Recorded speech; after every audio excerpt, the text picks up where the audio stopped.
माझा त्यांना सवाल आहे, 25-25 वर्ष मुंबईवर राज्य केल्यानंतर देखील सामान्य मुंबईकराच्या घराचा प्रश्न तुम्ही का सोडवू शकले नाही? त्याच्या जीवनामध्ये का परिवर्तन तुम्ही आणू शकले नाही? आज म्हाडामध्ये मोठ्या प्रमाणात पुनर्विकास आपण सुरू केला आणि त्यासोबत मुंबईमध्ये स्वयं पुनर्विकास आपण सुरू केला की ज्याच्या माध्यमातून या मुंबईमध्ये लोकांना बिल्डराच्या घशात जाण्याच्या ऐवजी स्वतःचा विकास करता येईल. आणि मला सांगताना आनंद वाटतो, 16,000 प्रपोजल आपल्याला प्राप्त झाले आहेत आणि मुंबईतला सामान्य माणूस या स्वयं पुनर्विकासाच्या माध्यमातून स्वतःचं घर या ठिकाणी मिळवतोय. जवळपास मुंबईतले 14,000 सेस बिल्डिंगचा पुनर्विकास आपण त्या ठिकाणी करण्याच्या संदर्भात कायदा केला, राष्ट्रपतीकडनं कायदा मंजूर करून आणला. आज त्याही संदर्भात लोकांना स्वतःचं घर मिळेल अशा प्रकारची व्यवस्था ही आपण त्या ठिकाणी सुरू केली आहे. मी हे सगळं याकरता सांगतोय की 2014ला देशामध्ये मोदीजींचं सरकार आलं आणि महाराष्ट्रामध्ये तुमच्या आशीर्वादाने महायुतीचं सरकार आलं. आधी मला आणि आता एकनाथराव शिंदेजींना या ठिकाणी आपण नेतृत्व करण्याची संधी दिली. जेव्हा सामान्यांचा विचार करणारे लोक सत्तेवर येतात तर कसे पटापट निर्णय होतात हे या मुंबईमध्ये आज आपण पाहतोय. एक बदलणारी मुंबई आपण पाहतोय. या मुंबईमध्ये 2014 नंतर मेट्रोचं नेटवर्क आपण उभं केलं. या मुंबईमध्ये मोदीजींच्या आशीर्वादानं कोस्टल रोड असेल, अटल सेतू असेल, यासारख्या अनेक योजना आपण या ठिकाणी केल्या. मुंबईमधलं सांडपाणी जे थेट समुद्रात जायचं, ज्याच्यावर प्रक्रिया होत नव्हती, त्या सांडपाण्यावर प्रक्रिया करण्याकरता आज मुंबईमध्ये 25,000 कोटी रुपयाच्या एसटीपीचं काम आपण सुरू केलं. या ठिकाणी मुंबईमध्ये सर्वसामान्यांच्या जीवनामध्ये कुठेतरी स्थिरता यावी या संदर्भात मोठ्या प्रमाणात कार्यक्रम या मुंबईमध्ये आपण केले. कारण मोदीजींचं सरकार आपल्या पाठीशी होतं आणि म्हणून हे परिवर्तन आज मुंबईमध्ये आपल्याला पाहायला मिळतं. आणि म्हणून तुम्हाला हे सांगायला आलोय, ही साधी निवडणूक नाहीये, ही गल्लीची निवडणूक नाहीये, ही दिल्लीची निवडणूक आहे. या निवडणुकीमध्ये आपल्याला देशाचा प्रधानमंत्री निवडायचा आहे, देशाचा पंतप्रधान निवडायचा आहे. आपण पाहू शकतो या निवडणुकीमध्ये महाभारतासारखी स्थिती आपल्याला पाहायला मिळते आहे. एकीकडे आपल्याला पाहायला मिळत आहे पांडवांची सेना आहे, दुसरीकडे कौरवांची सेना आहे. पांडवांच्या सेनेसोबत देखील अनेक राजे आहेत, कौरवांच्या सेनेसोबत देखील अनेक राजे आहेत. बंधू भगिनींनो, आता 20 तारखेला आपल्याला फैसला करायचा आहे आणि हा फैसला शस्त्रास्त्रांनी करायचा नाहीये.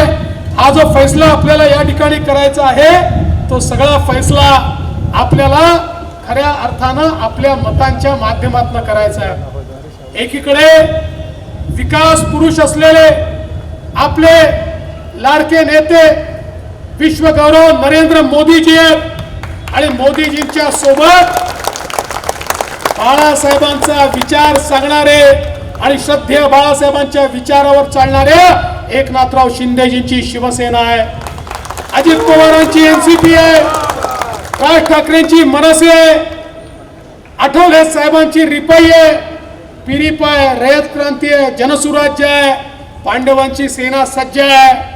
दुसरीकडे कोण आहे? दुसरीकडे राहुल गांधी आहेत. काय? मी नाही म्हटलं, तुम्ही म्हणताय. मी नाही म्हटलंय, तुम्ही म्हणताय. आणि त्यांच्यासोबत शरद पवार साहेब आहेत, उद्धव ठाकरे साहेब आहेत. 24 पक्षाची खिचडी त्यांनी मिळून तयार केली आहे. मी म्हटलं काय हरकत नाही, आमचं ठरलंय, आमचं सरकार येणार आहे, आमचे प्रधानमंत्री मोदीजी आहेत. तुम्ही एवढंच सांगा तुमचे नेते कोण आहेत. यदा कदाचित चुकून तुम्हाला जनतेने निवडून दिलं तर तुमचा प्रधानमंत्री पदाचा उमेदवार कोण आहे ते सांगूच शकत नाही. त्यांच्याकडे उमेदवारच नाही. मग सकाळी 9 वाजता जे पोपटलाल येतात ना, पोपटलालांना विचारलं सांगा तुमचा उमेदवार कोण. ते म्हणाले खूप आहे आमच्याकडे. म्हणाले कोण ते तर सांगा, एक कोणीतरी सांगा. म्हणाले एक कशाला, आम्ही 5 वर्षात 5 पंतप्रधान बनवू.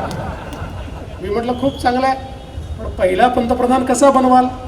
मग माझ्या लक्षात आलं हे काय करणार आहे, एक मध्ये खुर्ची ठेवणार आहे. आपण संगीत खुर्चीचा खेळ खेळायचो ना, तशा खुर्चीच्या बाजूला हे 24 नेते गोल गोल गोल रिंगण करतील आणि म्युझिक बंद झालं की जो पहिला बसला तो पहिला पंतप्रधान, जो दुसरा बसला तो दुसरा पंतप्रधान. अरे या मूर्खांना सांगा, घंटा खुर्चीचा खेळ नाही चाललेला. या देशाचा नेता आपल्याला निवडायचा आहे. तुमच्या परिवाराचा प्रमुख नाही, तुमच्या उद्योगाचा प्रमुख नाही, तुमचा सीएमडी नाही. या देशाच्या सामान्य माणसाच्या आशा आकांक्षा पूर्ण करू शकेल असा नेता निवडण्याकरता ही निवडणूक आहे. बंधू भगिनींनो, आज आपण पाहू शकतो या ठिकाणी मोदीजींच्या नेतृत्वात आपली विकासाची गाडी आहे, विकासाची मेट्रो आहे. आपल्या विकासाचं इंजिन हे मोदीजी आहेत आणि त्याला अनेक पक्षांचे डब्बे लागले आहेत आणि आपल्या विकासाच्या गाडीमध्ये दीन दलित गोर गरीब आदिवासी शेतकरी शेतमजूर महिला अल्पसंख्याक भटके विमुक्त ओबीसी सगळ्यांना बसण्याची जागा आहे. सगळ्यांना बसवून सबका साथ सबका विकास म्हणत या ठिकाणी आपली ट्रेन पुढे जाते. तिकडे हालत काय आहे, तिकडे फक्त इंजिनच आहे, म्हणजे मनसेचं नाही, ते आपल्यासोबत आहे. तिकडे फक्त इंजिनच आहे, डब्बे नाहीच आहेत. त्यांना विचारलं की इंजिन तुमचं कोण, डब्बे कोण.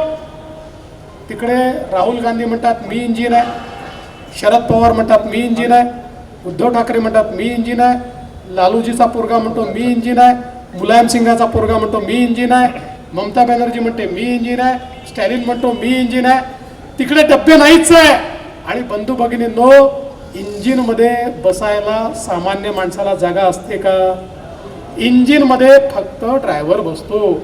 त्यांचं इंजिन कसं आहे, राहुल गांधींच्या इंजिन मध्ये फक्त आणि फक्त सोनियाजी आणि प्रियंकाजींकरता जागा आहे. उद्धव ठाकरेंच्या इंजिन मध्ये फक्त आदित्य ठाकरेंकरता जागा आहे आणि शरद पवारांच्या इंजिन मध्ये फक्त सुप्रिया सुळेंकरता जागा आहे. तुमच्याकरता त्यांच्या इंजिन मध्ये जागा नाही आहे. पण ज्या क्षणी तुम्ही ॲडव्होकेट उज्ज्वल निकम यांच्या कमळाची बटन दाबाल, या उत्तर मध्य मुंबईचा जी आपली बोगी आहे ती तुम्हाला सगळ्यांना घेऊन थेट मोदीजींच्या इंजिनला लागेल आणि मग आपल्या या बोगीला कोणीही थांबवू शकणार नाही. आज आपण पाहू शकतो मोदीजींनी 10 वर्षात काय चमत्कार केलाय. 10 वर्षामध्ये देशामध्ये 25 कोटी लोकांना गरिबीतनं मोदीजींनी बाहेर काढलं. 10 वर्षात 20 कोटी जे झोपडीत राहायचे त्यांना पक्क घर मिळालं. 50 कोटी ज्यांच्या घरी गॅस नव्हता त्यांना गॅस मिळाला. 55 कोटी ज्यांच्या घरी शौचालय नव्हतं त्यांच्या घरी शौचालय गेलं. 60 कोटी ज्यांच्या घरी नळ नव्हता त्यांच्या घरी नळ गेला, पिण्याचं पाणी थेट नळाने गेलं. 80 कोटी अशी आहेत की ज्यांना रोज 2 वेळेचं राशन मोदीजी मोफत देत आहेत आणि पुढचे 5 वर्षही देणार आहेत. आणि त्यातले 7 कोटी लोक हे आपल्या महाराष्ट्रातले आहे. हे मोदीजींनी केलं आहे. 64 कोटी लोक असे आहेत आमचे तरुण आहेत की ज्यांना मोदीजींनी 10 लाखापर्यंत मुद्राचं लोन दिलं, बिना तारण आणि बिना गॅरंटर दिलं. कोणी पूर्वी त्या ठिकाणी बँकेत गेला तर त्याला विचारायचे तारण ठेवायला काही आहे का, गॅरंटर आहे का, कोणी सरकारी माणूस तुमची गॅरंटी घेईल का, तर तुम्हाला लोन मिळेल. मोदीजींनी सांगितलं या सगळ्यांची गॅरंटी मी घेतो. 64 कोटी लोकांना लोन मिळालं. आज ते आपल्या पायावर या देशामध्ये उभे आहेत आणि मला सांगताना आनंद वाटतो यामध्ये 50% जास्त मुली आणि महिला आहेत की ज्यांना मुद्राचं लोन मिळालं आहे. आणि आता पुढच्या काळामध्ये मोदीजी 10 लाखाच्या ऐवजी 20 लाखाचं लोन बिना तारणाचं आणि बिना गॅरंटरचं देणार आहेत. आज या देशामध्ये 80 लाख बचत गट मोदीजींनी तयार केले. 8 लाख कोटी रुपये त्याला दिले. 10 कोटी महिलांना त्या माध्यमातून रोजगार मिळालाय आणि आता त्यातल्या 3 कोटी महिला लखपती होत आहेत आणि पुढच्या काळात 10 कोटी महिला लखपती होणार आहेत. बंधू भगिनींनो, आपण बघितलं असेल अनुसूचित जातीच्या तरुणांना उद्योजक बनवण्याकरता मोदीजींनी स्टँडअप सारखी योजना आणली. लाखो उद्योजक अनुसूचित जातीचे आज देशात मोदीजींनी तयार केले. अनुसूचित जमाती करता, आदिवासींकरता 24,000 कोटी रुपयाची योजना आणली. आणि आमचे पारंपरिक व्यावसायिक असतील, 12 भरतूदार असतील, लोहार, सोनार, सुतार असतील, आमचे त्या ठिकाणी केस कापणारे नावी असतील, शिंपी असतील, अशा प्रकारचे जे पारंपरिक व्यावसायिक आहेत यांच्याकरता मोदीजींनी विश्वकर्मा नावाची योजना आणली. 14,000 कोटी रुपये त्यांना दिले आणि त्या माध्यमातून त्यांना प्रशिक्षण मिळालं पाहिजे. त्यांच्या धंद्यामध्ये आधुनिकता आणता आली पाहिजे, नवीन तंत्रज्ञान आलं पाहिजे, त्यांच्या पुढच्या पिढ्यांचं प्रशिक्षण मिळालं पाहिजे, त्यांना त्या ठिकाणी वित्त व्यवस्था मिळाली पाहिजे. म्हणून 14,000 कोटी रुपये मोदीजींनी दिले. समाजातले आपले जे गरीब आहेत त्यांना 5 लाखापर्यंतचा इलाज मोफत दिला. आणि आता तर 70 वर्षावरचे जेवढे नागरिक आहेत त्यांना ज्या गोळ्या लागतील, कोणाला डायबिटीस आहे, कोणाला हायपर टेन्शन आहे, ज्या गोळ्या लागतील, जे इंजेक्शन लागतील, जो ऑपरेशन लागेल, चष्मा लागला, कानातलं यंत्र लागलं, कवळी लागली, कमोड लागला, स्टिक लागली, सगळ्या गोष्टी मोफत देण्याचा निर्णय मोदीजींनी केला. एकीकडे वयोश्री सारखी योजना आणून या गोष्टी मोफत दिल्या. समाजातल्या प्रत्येक घटकाला मोदीजींनी त्या ठिकाणी मोठ्या प्रमाणात फायदा दिला. आणि हे सगळं करत असताना पहिल्यांदा या देशातल्या पंतप्रधानांनी गावांसोबत शहरांचाही विचार केला.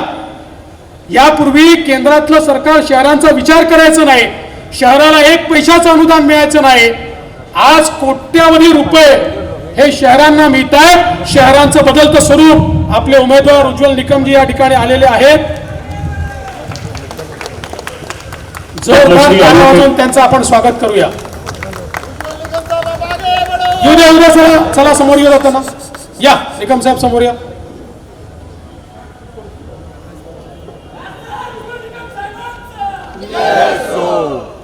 जोरदार टाळ्या वाजवून जनतेचे वकील असलेले उज्ज्वल निकम साहेब यांचा जोरदार स्वागत आपण सगळे करा. आणि म्हणून बंधू भगिनींनो, पहिल्यांदा केंद्रातल्या सरकारने शहरांचा विचार केला. शहरामध्ये सांडपाण्याची व्यवस्था, शहरामध्ये रस्त्यांची व्यवस्था, शहरामध्ये मेट्रो, शहरामध्ये इलेक्ट्रिक बसेस, शहरातलं ट्रान्सपोर्टेशन, घनकचऱ्याचं व्यवस्थापन, या प्रत्येक गोष्टी करता केंद्र सरकारने मोठ्या प्रमाणात पैसा दिला. आज माझा सवाल आहे, मुंबईचा 14 ते 24 बदललेला चेहरा आपण बघितला, हा चेहरा पूर्वी का बदलू शकला नाही? काही लोकांना मुंबईची महानगरपालिका म्हणजे सोन्याचं अंड देणारी कोंबडी वाटत होती आणि म्हणून त्यांनी कधीच मुंबईचा विचार केला नाही. दरवर्षी तेच रस्ते बनवायचे, त्याच्यावरच डांबर टाकायचं, अशा प्रकारे हजारो कोटी रुपये या ठिकाणी वाया गेले.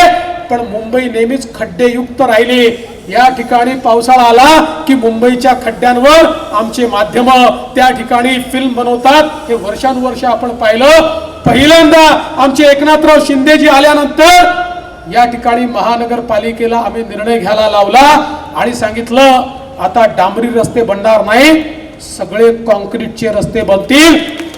50 वर्ष पुन्हा रस्ते बनवायचे नाही, रस्त्यावर एक खड्डा आम्ही पडू देणार नाही. अशा प्रकारचे रस्ते आज या ठिकाणी आपण केले. मी तुम्हाला आठवण करून देतो, आठवा तो कोविडचा काळ. ज्या कोविडच्या काळामध्ये आपल्या नातेवाईकांना देखील कोणी जवळ करत नव्हतं. प्रत्येकाच्या नजरेसमोर अंधार होता. माझं काय होईल, माझ्या परिवाराचं काय होईल. आपल्या आजूबाजूला लोक किड्या मुंग्यासारखे मरत होते. जगातले लोक म्हणायचे, आता भारताला कोणीही वाचवू शकत नाही. या भारतामध्ये 50-60 कोटी लोक तरी या ठिकाणी मरणार, त्यांना कोणीच वाचवू शकत नाही. जगाच्या पाठीवर केवळ 4 देशांनी कोविडची लस तयार केली.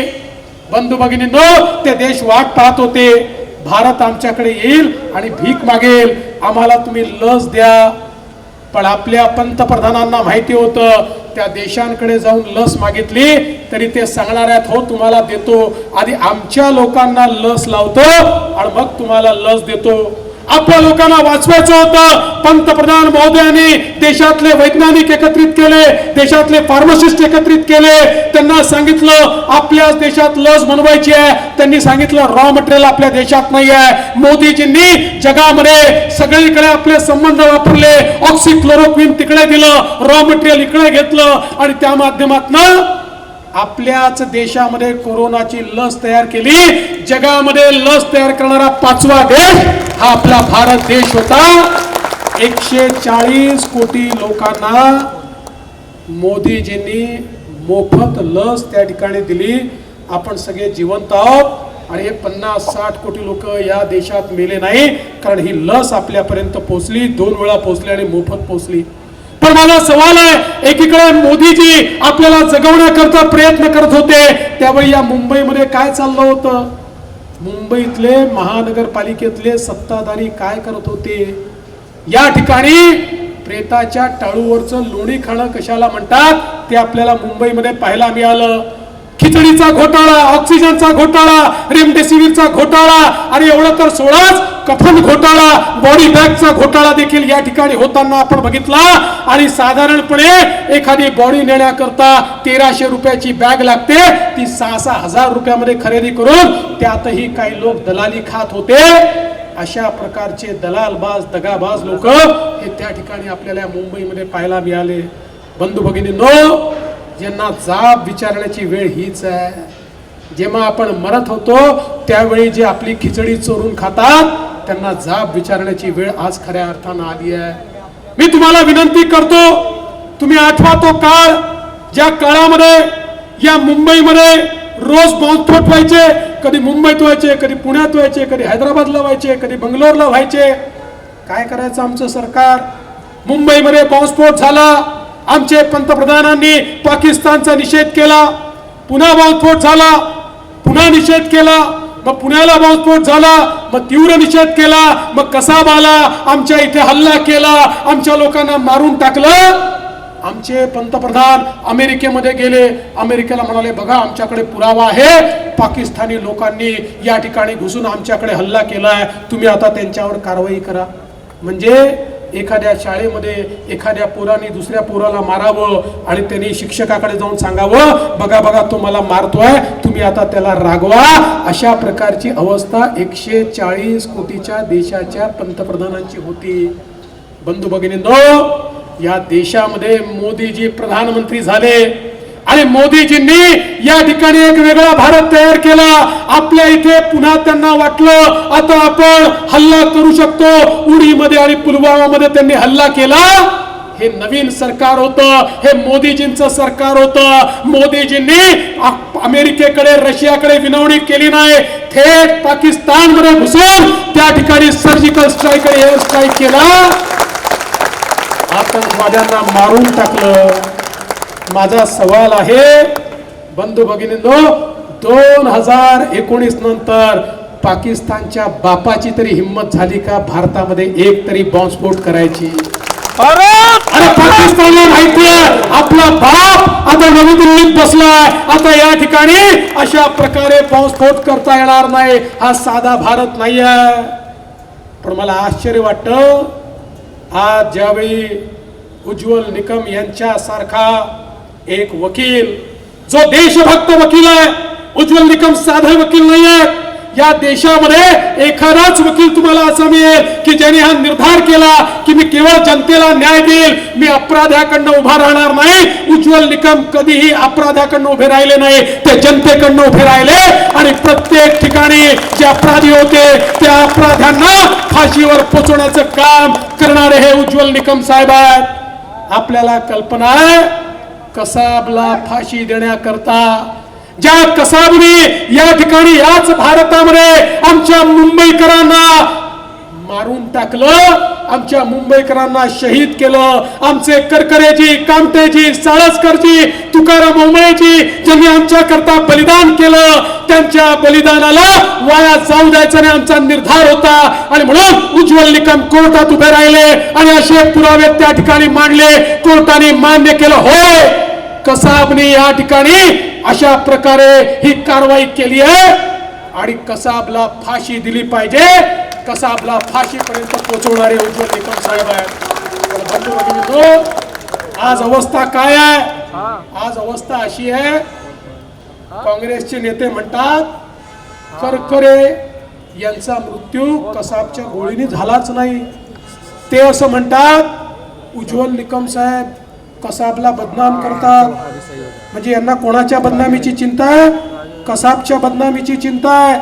बंधू भगिनींनो, कोर्टाने मान्य केलं, पाकिस्तानने स्वतः मान्य केलं, आंतरराष्ट्रीय समुदायाने मान्य केलं.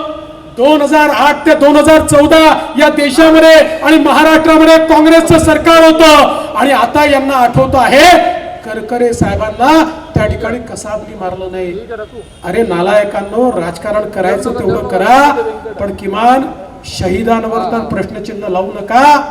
ज्यांनी तुमच्या करता बलिदान दिलं त्यांना अपमानित करण्याचं काम या ठिकाणी होत आहे. अरे उज्ज्वल निकम साहेबांचं मी अभिनंदन करेन. त्यांनी केवळ या ठिकाणी कसाबला फाशी मिळावी एवढ्या पुरतं नाही, हा संपूर्ण षडयंत्र काय होतं याचा पर्दाफाश केला. त्याकरता अमेरिकेत गेले, डेव्हिड हेडलीची साक्ष त्या ठिकाणी मिळवली, पाकिस्तानातनं सबूत मिळवले आणि हे सगळं तयार करून शेवटी आंतरराष्ट्रीय पटलावर जगाला भारताच्या पाठीशी उभं राहिलं आणि जगाने सांगितलं हो आम्ही भारताच्या पाठीशी आहोत आणि पाकिस्तान आतंकवादी देश आहे. हे सगळं करत असताना माननीय मोदीजींच्या पाठीशी कायदेशीर ताकद म्हणून कोणी उभं राहिलं असेल तर ते उज्ज्वल निकम साहेब राहिले. आज अवस्था अशी आहे, कांग्रेस का पंजा अजमल कसाब के साथ और महायुति उज्ज्वल निकम के साथ. यांना कसाबची चिंता आहे, आम्हाला भारताची चिंता आहे. आणि म्हणून बंधू भगिनींनो, तुम्हाला एवढीच विनंती करण्याकरता आलो आहे, देशाकरता लढणारा अशा प्रकारचा एक वकील आज आपल्याला उमेदवार म्हणून मिळाले आहेत. मी तर माननीय मोदीजींचे, आमच्या सगळ्या वरिष्ठांचे आणि महायुतीच्या नेत्यांचे आभार मानेन की त्यांनी उज्ज्वल निकम यांच्यासारखा उमेदवार, एक राष्ट्रभक्त अशा प्रकारचा उमेदवार आम्हाला दिला. आणि आता कुर्ला असेल किंवा उत्तर मध्य मुंबई असेल, आता परीक्षा तुमची आहे. उज्ज्वल निकमांची परीक्षा नाही आहे, आता परीक्षा तुमची आहे. देशभक्तांच्या पाठीशी तुम्ही उभे राहणार आहात की नाही? हा मतदारसंघ देशभक्तांच्या पाठीशी उभा राहणार आहे की नाही याचा निर्णय करण्याची ही वेळ आहे. आणि म्हणून मी तुम्हाला एवढीच विनंती करतो, मंगेशजी तुम्ही या ठिकाणी काही मागण्या केल्या, मी त्या कागदावर लिहिल्या होत्या, हवेने माझा कागद उडाला, पण कागद उडाला असेल, माझ्या मनात त्या पक्क्या बसलेल्या आहेत. तुम्ही चिंता करू नका, निवडणूक झाल्यानंतर या सगळ्या मागण्या एका बैठकीमध्ये पूर्ण करून देतो आणि तुम्ही या ठिकाणी येऊन सांगू शकाल की या सभेत जे मागितलं ते सगळं मला मिळालं. कारण एकनाथराव शिंदेजी असतील, आम्ही सगळे देणारे आहोत. आमची देना बँक आहे, लेना बँकवाले कोण आहेत तुम्हाला माहिती आहे, मी त्याबद्दल तुम्हाला सांगणार नाही. आणि म्हणून तुम्हाला विनंती एवढीच करण्याकरता आलोय, या निवडणुकीमध्ये आपलं मतदान भाजपा करता नाही, आपलं मतदान भारता करता करायचं आहे. आपला देश योग्य व्यक्तीच्या हातात द्यायचा आहे. हा देश सुजलाम सुफलाम झाला पाहिजे, हा देश सर्वोत्तम देश झाला पाहिजे. या देशातल्या सामान्य माणसाच्या आशा आकांक्षा पूर्ण झाल्या पाहिजे. माझा आम मुंबईकर हा सुखी झाला पाहिजे, याकरता हे मतदान आहे. आणि हे जर करायचं असेल तर पुन्हा एकदा या देशामध्ये माननीय मोदीजींना आपल्याला निवडून द्यावं लागेल. तुम्ही ज्या क्षणी कमळाची बटन दाबाल तुमचं मत ॲडव्होकेट उज्ज्वल निकमांना मिळेल, पण तुमचे आशीर्वाद थेट नरेंद्र मोदीजींना मिळतील. मोदीजींना पुन्हा तिसऱ्यांदा प्रधानमंत्री करण्याकरता आपलं मत द्या एवढीच विनंती करतो. आणि माझं बोलणं संपवतो. उज्ज्वल निकम साहेब या ठिकाणी आलेले आहेत, ते आपल्याशी बोलणार आहेत. मला पुढची सभा आहे, त्यामुळे आपण सगळ्यांनी असंच शांतपणे या ठिकाणी बसावं आणि त्यांचं भाषण ऐकावं एवढीच विनंती करतो आणि माझं बोलणं संपवतो. धन्यवाद. जय हिंद, जय महाराष्ट्र. धन्यवाद. CEN न्यूज, देश प्रदेश की ताजा तरीन खबरों के लिए CEN न्यूज को सब्सक्राइब करें और रहें पल पल की खबर से हर पल बाखबर.